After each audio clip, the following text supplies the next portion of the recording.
தென்மேற்கு வங்கக்கடலில் ஜனவரி 6ஆம் தேதி காற்றழுத்த தாழ்வு பகுதி வங்கக்கடலில் உருவாகிறது என்ற தகவல் கிடைத்திருக்கிறது. இது குறித்த கூடுதல் விவரங்களை நம்முடைய செய்தியாளர் லிபிகாவிடம் கேட்கலாம். லிபிகா, விவரங்களை பதிவு செய்யுங்கள்.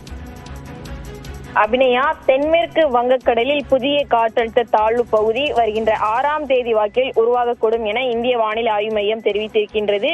இதன் காரணமாக தமிழகத்தில் டெல்டா மாவட்டங்கள் மற்றும் தென் மாவட்டங்களுக்கு கனமழைக்கான எச்சரிக்கையும், ஓரிரு மாவட்டங்கள்ல மிக கனமழைக்கான வாய்ப்பு இருப்பதாகவும் வானிலை ஆய்வு மையம் தெரிவித்திருக்கின்றது. குறிப்பாக இந்த காற்றழுத்த தாழ்வு பகுதி ஆழ்ந்த காற்றழுத்த தாழ்வு பகுதியாக வலுப்பெறாது அப்படிங்கிறதையும் தெரிவிக்கப்பட்டிருக்கின்றது.